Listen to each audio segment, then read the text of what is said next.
Hello there, my name is Juan and this is Marymount News. Interested in making a short film? Sign up for Mount Studios' 5-day film fest. Studios can register to make a short film within 5 24-hour days and compete for awards. Registration forms are on Engage and Instagram at Mount Studios in the description link. The challenge starts Monday, March 11th at 8 a.m. when prompts are sent to groups and closes at 6 p.m. Friday, March 15th. Sign up now. Registration for the fall semester is approaching. Make sure you are prepared and set up for a smooth advisement period. Before Friday, March 15th, students must have all holds and restrictions cleared. Check for any holds on MMC Connect under Student Registrations/Clearances. Between March 4th and 8th, registration dates and times will be sent to students via their MMM email. On Friday, March 8th, the course bulletin will be live. Advisement day for juniors and seniors is Thursday, March 14th and Wednesday, March 20th for sophomores and first years. Both days, there will be no classes. For any question, reach out to the Office of Student Success Advising in the lower level of Nugent Hall or by emailing them at advisement@mmm.edu. Resident advisor applications are now open for the 2024 to 2025 academic school year. RAs help MMC residents navigate and manage living in the dorm halls. Completed applications are due by 5 p.m. on Friday, March 18th. Before applying, it is required that interested students meet with Asleen Zayas, Associate Director of Financial Aid, to discuss their financial aid packages and how your package may be affected when becoming an RA. If you have any questions, email residentslife@mmm.edu or ask your resident advisor or resident director. Drag is back!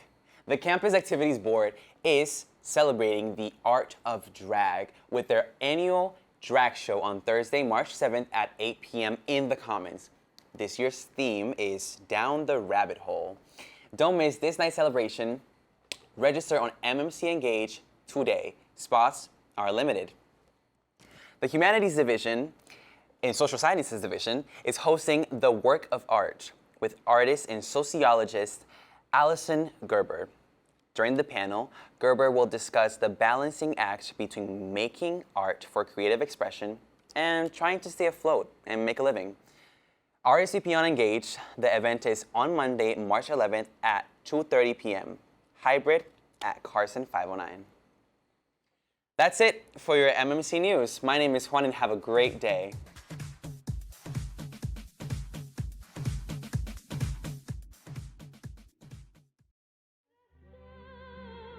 Hello there, my name is Sophia Sanfilippo with a special report. 2 weeks ago was Groundhog Day, where Puxatawny Phil declared spring will be early, but this year is the 10th anniversary of when Staten Island Chuck got chucked. 10 years ago, former Mayor Bill de Blasio dropped Staten Island Chuck, killing the rodent and triggering a mass government cover-up of the murder. Chuck reportedly did not succumb to his injuries immediately. Rather, he had died alone in his enclosure at the Staten Island Zoo. Despite the fact that the coroner's report cited injuries consistent with the drop, the zoo reported that Chuck died of natural causes. Only a few trusted employees at the zoo and the mayor's office knew the truth, but the corruption doesn't end there. The critter that was used for the ceremony was not even Chuck. It was his girlfriend, Charlotte. Chuck had been retired due to an incident the year prior where he bit Mayor Bloomberg, which also required de Blasio to wear large gloves that led to Charlotte's slip. This critter switch was even hidden from the former mayor. The zoo did all of this reportedly to protect the Groundhog brand. At this point, I don't know who we can trust in our government. If the zoos are corrupt, what's next? Park employees hunting squirrels? Last June, the former mayor finally broke his silence about the murder and subsequent corruption, saying, "Don't make me hold a fucking groundhog. I mean, what the hell?" Seemingly having no remorse for dropping poor Charlotte. And when asked about the swap, he says, "I found out as all of you found out. I had no idea previously," clearly trying to cover himself from further allegations. Since the incident, de Blasio watched the ceremony from behind a plexiglass shield, unable to fulfill his mayoral duties, and no mayor has visited Chuck as to not be linked with the corruption. That is all for this special report. My name is Sophia Sanfilippo, and this is What the F Happened to Chuck? From Marymount Manhattan College, this is On the Spot.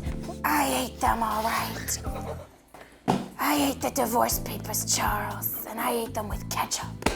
I'm gonna be Jack Kelly. I know it. I know it. I can see it in my future. I mean, it's gonna be me and you, Jack and Catherine. I know it. Yeah. Yeah. Hey. Teddy Roosevelt?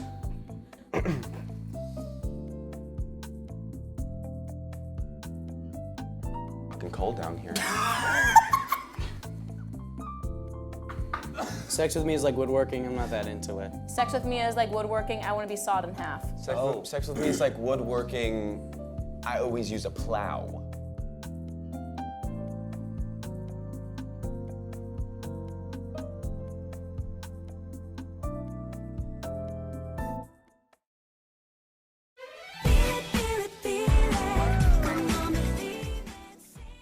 Good afternoon, my name is Ellie Zivchak and welcome to Who, What, Where, Wendy. Wendy Williams is one of the most well-known people in the entertainment industry. The Wendy Williams Show aired 13 seasons beginning in July of 2008. The iconic show has been nominated for 11 Daytime Emmy Awards, winning a Creative Arts Emmy for Outstanding Hairstyling in 2011. Later, in June of 22, the final episode of The Wendy Williams Show aired with a tribute to Wendy, but she was not in attendance. In 2021, Williams took an indefinite leave of absence due to health issues. It has also been speculated that Williams was dealing with substance issues, of which she has been open about in the past, stating, "Drugs were a demon I had to overcome." Little to no information was out on her health status. Then, in May of 22, it was found that Williams was placed under financial guardianship, but still no detail on her status, her whereabouts, or who her guardian is. Williams was seen for the first time in over a year in a trailer released on February 2nd, 2024 for her upcoming special, Where is Wendy Williams? This two-part special is set to air on February 24th and 25th at 8 p.m. on Lifetime. What do we know about it thus far? Well, the special is meant to provide an unfiltered reality of Wendy Williams' life after leaving the show. Williams was determined to make a comeback. According to the special's description on Lifetime, what the cameras captured was not what anyone had expected. It has been almost 2 years since her last public appearance. Where is she? Is Wendy Williams okay? I'm Ellie Zivchak, and this has been Who, What, Where, Wendy.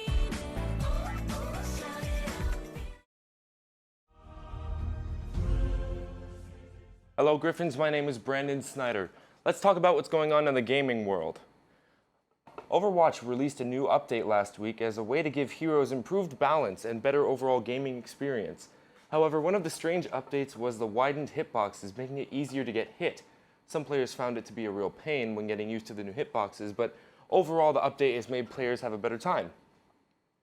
In the esports world, the Valorant VCT Americas League began earlier this month, with 30 different teams fighting to earn their spot in the next step of the national competition.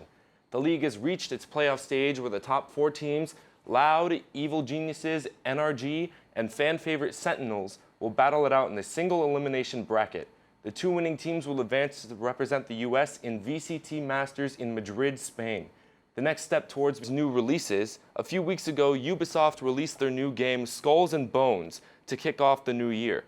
The game is a pirate ship battle game giving players the opportunity to fight like a pirate. You know, if a pirate didn't jump across to plunder the opposing ship when they were weak enough, Ubisoft curiously removed the boarding action, meaning players can only fire their cannons and ram into ships.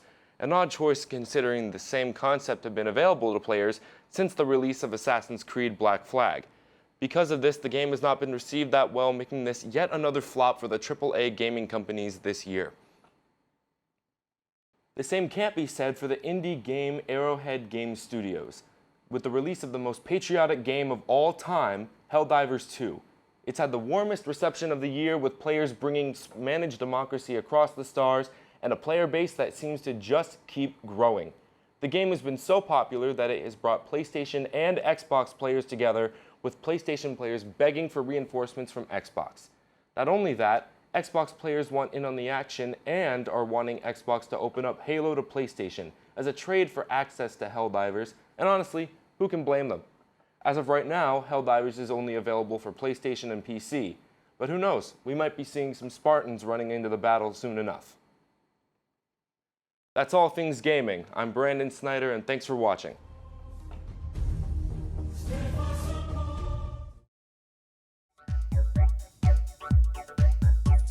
Welcome new and returning Griffins to the spring 2024 semester at Marymount Manhattan College.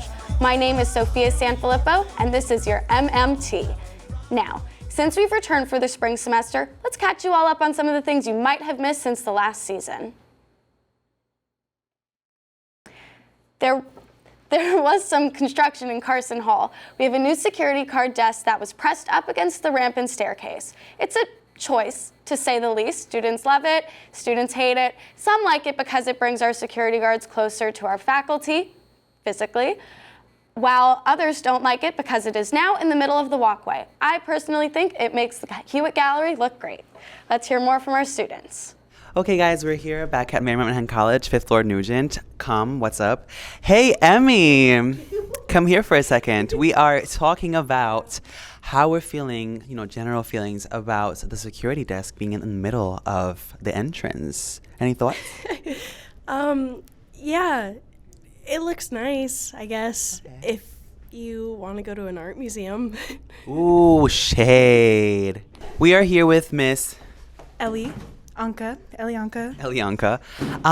So we are discussing our thoughts, our feelings, our emotions about the entrance. Yeah, so I actually have a lot of emotions about this. I don't know where to start. So how do you feel about this beautiful installation of this wall at the front entrance? Any thoughts, feelings, reflections, emotions? It's good. It's good. What do you like about it? It's there. I don't know.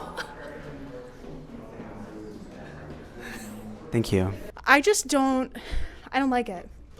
I don't like how cubic it is. So cubic. It feels like I'm walking into an office space on the lower part of the Midtown area.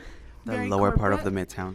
Hi guys, we're here at Marymount Studios at Marymount College. Here at Marymount, where all hell has broken loose. I'm just playing. Have a great day. Signing off, Miss Scott. You ate down. That's how I know. Thank you. Thank you, students, and thank you to our on-site reporter. While Marymount's on their construction kick, can they also fix the door handles again? They are still not working and falling off doors.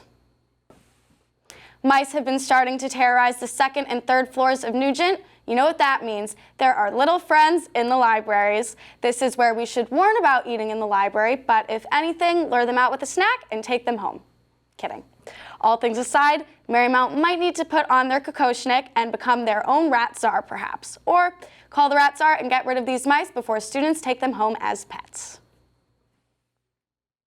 Anyways, Marymount, thanks for listening in. That's all for MMT and your midday break. Have a great weekend. Go crazy.